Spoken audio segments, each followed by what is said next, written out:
When the church was divided and faith was wounded by confusion, one woman chose silence, poverty, and radical obedience. She did not fight with armies. She did not preach in cathedrals. She rebuilt holiness from the inside. This is the story of Saint Colette, the woman who restored the Poor Clares and reminded Europe what radical love for Christ truly looks like. Colette was born on the 13th of January 1381 in Corbie in Picardy, France. Her father was a carpenter working for the Benedictine Abbey of Corbie. She grew up in a simple household, close to the rhythm of prayer and monastic life. Her baptismal name was Nicolette, Colette being the affectionate diminutive. She lived in a time of great turmoil.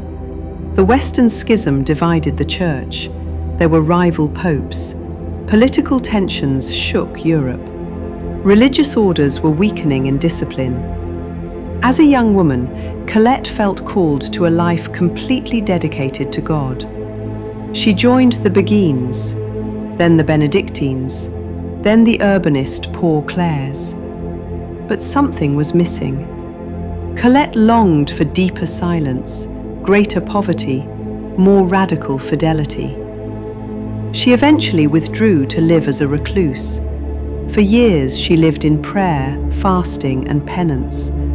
But inside her heart grew a conviction. The order of Poor Clares needed reform. Many convents had relaxed their discipline. The radical poverty of St. Clare had softened. The original spirit was fading. Colette faced a great obstacle. She was a woman without power, living in a divided church. To begin reform, she needed authority. So she turned to Benedict XIII, the anti-pope recognized by France during the Western Schism. He granted her permission to restore the original rule of St. Clare and empowered her to found new convents. This was not a political move.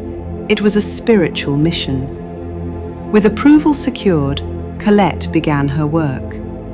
Her first foundation was in Besançon. From there, the reform spread.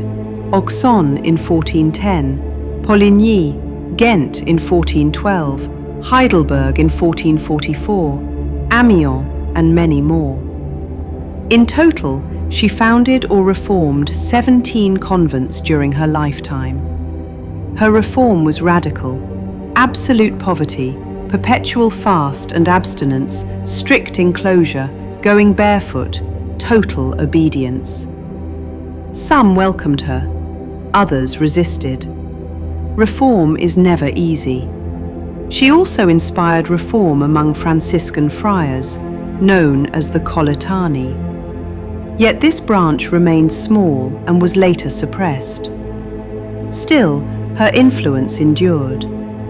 The true turning point was not a public event. It was her personal holiness. Colette was described as sincere, intelligent, energetic, and austere. She exercised remarkable moral authority over her communities. Her life was marked by intense prayer and reported supernatural favors and miracles. But the greatest miracle was interior transformation. Convents that had lost fervor became alive again. Discipline returned. Joy returned. In 1434, her constitutions were sanctioned by the General of the Franciscans and later approved by several popes. After decades of labor, the reform was no longer fragile. It had roots. Colette died in Ghent on the 6th of March 1447. She was beatified in 1740 and canonized in 1807. The Coletine Poor Clares continue to exist today in several countries, including France, Belgium, Germany, Spain, England, and the United States. Her legacy is not noise, it is silence. Not expansion for power, but purification for holiness. In an age of confusion, she chose clarity. In an age of division, she chose obedience.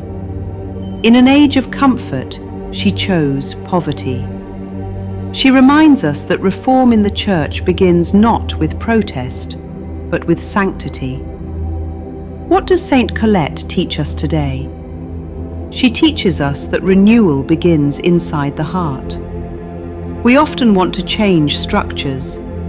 God asks us first to change ourselves. She shows us that discipline is not oppression, it is freedom directed toward love. She shows us that quiet faithfulness can transform institutions. You may not found 17 convents, but you can reform your prayer life. You can renew your commitment. You can return to the essentials. Holiness is always possible, even in divided times, especially in divided times. Saint Colette, you who restored what was fading, teach us to love Christ without compromise. Help us embrace discipline with joy. Help us choose silence over noise. Help us rebuild holiness in our own lives. Pray for us, that we may seek reform not in others first, but in ourselves. Amen.